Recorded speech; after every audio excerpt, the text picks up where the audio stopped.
There are cities that impress with their size, and there are cities that conquer the heart with their age. Nessebar belongs to the latter. Perched upon a small rocky peninsula connected to the mainland by a narrow strip of land, it has stood watch over the Black Sea for more than 3,000 years. Few places in Europe can boast such remarkable continuity. Here every stone seems to remember an empire, every church tells a forgotten story, and even the sea appears reluctant to erase the footprints of those who came before. If you enjoy stunning drone views paired with unforgettable history, make sure to like, subscribe and ring the bell, so you never miss an adventure with Horizon History. Let's take flight. The earliest inhabitants of the peninsula were the Thracians, who established a fortified settlement known as Mesambria.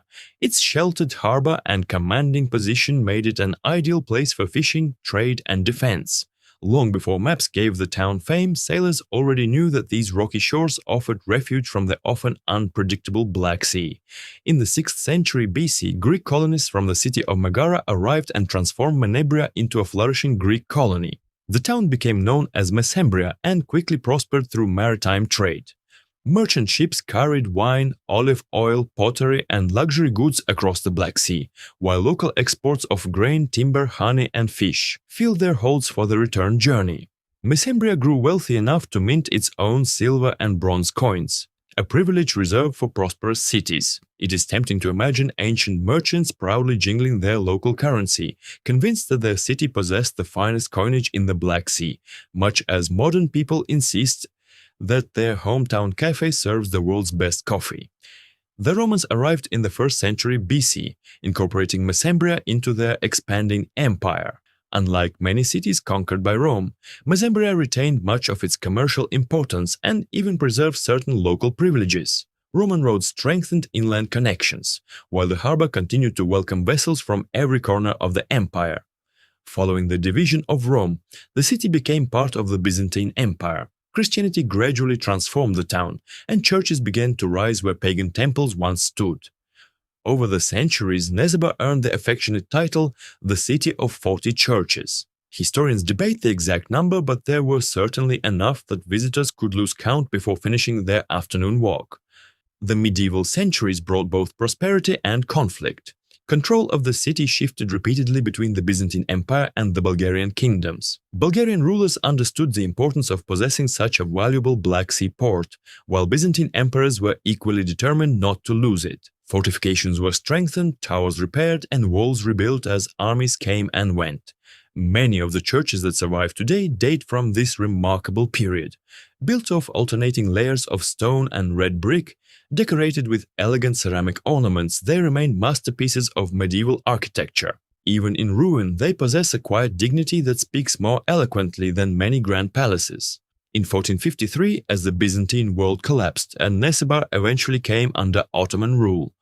Although no longer a major political center, it continued to thrive as a fishing and trading town. Greeks, Bulgarians and other communities lived side by side, preserving traditions that had evolved over centuries. Fishing became the heartbeat of daily life. Local fishermen developed a reputation for patience, claiming that arguing with the sea was as pointless as arguing with one's wife. Both, they insisted with a smile, would always have the final word. The Bulgarian national revival of the 19th century brought renewed cultural energy. Schools and churches strengthened Bulgarian identity, while merchants continued to maintain the town's connection with the wider Black Sea world. After Bulgaria's liberation in 1878, Nessebar remained a modest coastal settlement. Unlike many cities that embraced rapid modernization, it changed slowly. Ironically, this reluctance to transform became its greatest treasure. The traditional wooden houses of the 18th and 19th centuries survived, with their stone ground floors and broad timber upper stories leaning gracefully over narrow cobbled streets.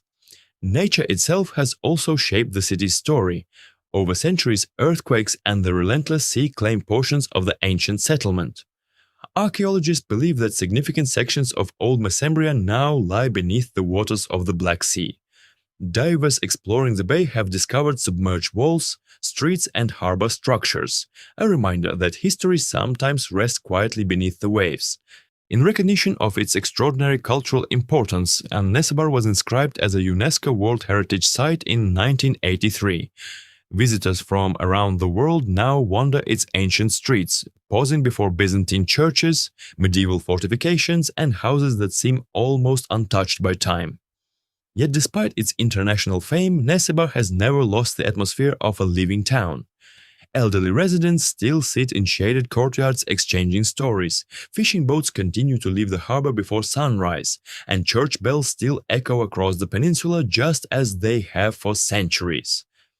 As evening falls and the setting sun paints the ancient walls in shades of gold and amber, one understands why Nessebar has endured while so many other cities have vanished into history.